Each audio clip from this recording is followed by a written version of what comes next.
Hello, I am Jay, and this is Relax with Jay.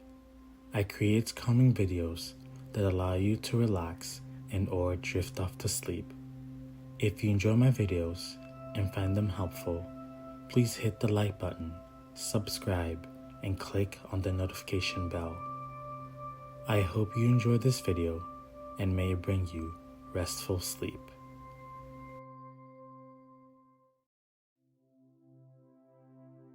Tonight, I'll be reading the second part of the second chapter of the book called Sherlock Holmes by Arthur Conan Doyle. If you enjoyed this chapter and would like me to read more, please let me know. He was in the house about half an hour, and I could catch glimpses of him in the windows of the sitting room, pacing up and down, talking excitedly and waving his arm. Of her I could see nothing. Presently he emerged, looking even more flurried than before. As he stepped up to the cab, he pulled a gold watch from his pocket and looked at it earnestly. "Drive like the devil," he shouted. "First to Gross and Hankey's in Regent Street, and then to the Church of St. Monica, in the Edgware Road. Half a genuine if you do it in 20 minutes. Away they went, and I was just wondering whether I should not do well to follow them when up the lane came a neat little landau, and the coachman with his coat only half buttoned and his tie under his ear, while all the tags of harness were sticking out of the buckles. It hadn't pulled up before she shot out of the hall door and into it.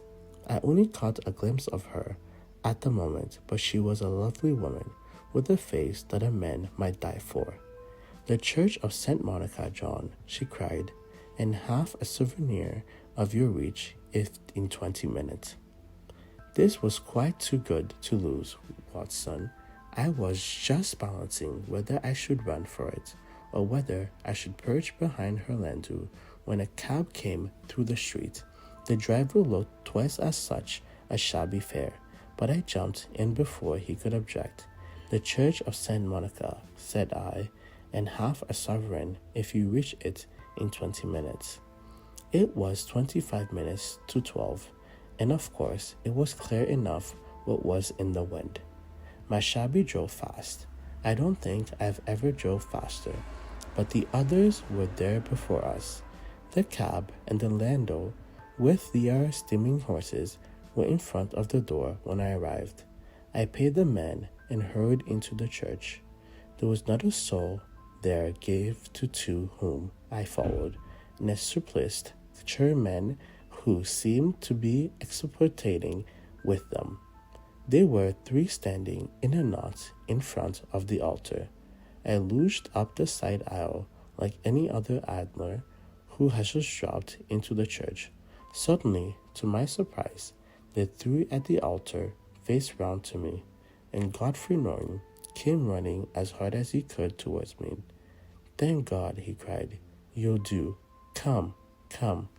"What then?" I asked. "Come, man, come. Only 3 minutes, or it won't be legal." I was half dragged up the altar, and before I knew where I was, I found myself mumbling responses which were whispered in my ear, and vouching for things for which I knew nothing, and generally assisting in the secure tying up of Irene Adler, spinster, to Godfrey Norton, bachelor. It was all done in an instant, and there was the gentleman thanking me on one side and the lady on the other, while the clergyman beamed on me in front. It was the most preposterous position in which I have ever found myself in my life, and it was the thought of it that started me laughing just now. It seems that there had been some informality about their license, that the clergyman absolutely refused to marry them without a witness of some sort, and that my lucky appearance saved the bridegroom from having to sally out into the streets in search of a best man. The bride gave me a sovereign, and I mean to wear it on my watch chain in memory of the occasion. This is a very unexpected turn of affairs, said I. And what, well? Well, I found my plans very seriously menaced.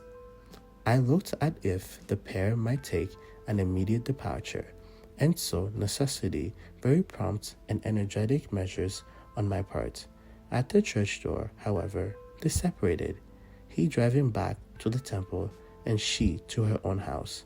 As I drive out in the park at 5, as usual, she said as she left him. I heard no more. They drove away in different directions. I went off to make my own arrangements, which are some cold beef and a glass of beer, he answered, ringing the bell. I have been too busy to think of food, and am likely to be busier still this evening. By the way, Doctor, I shall want your cooperation. I shall be delighted. You don't mind breaking the law? Not in the least, nor running a chance of arrest. Not in a good cause. Oh, the cause is excellent. Then I am your man. I was sure that I might rely on you. But what it is your wish? When Miss Turner has brought in the tray, I will make it clear to you. Now, he said as he turned hungrily on the simple fare that our landlady had provided, I must discuss it while I eat, for I have not much time. It is nearly 5 now.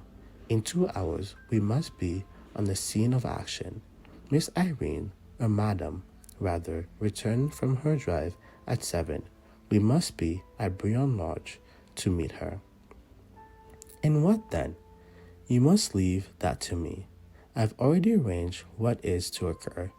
There's only one point on which I must insist. You must not interfere. Come what may, you understand? I am not to be neutral. Do nothing whatever. There will probably be some small unpleasantries. Do not join in it. It will end in my being conveyed into the house. 4 or 5 minutes afterwards, the sitting room window will open. You are to station yourself close to that window. Yes, you are to watch me, for I will be visible to you. Yes, and when I raise my hand, so, you will throw into the room what I give you to throw, and will at the same time raise the cry of fire. You quite follow? Entirely. It is nothing very formidable, he said, taking a long cigar-shaped roll from his pocket. It is an ordinary plumber's smoke crook, fitted with a cap of either end to make it self-lighting. Your task is confined to that. When you raise your cry of fire, it will be taken up by quite a number of people. You may then walk to the end of the street, and I will join you in 10 minutes. I hope that I have made myself clear.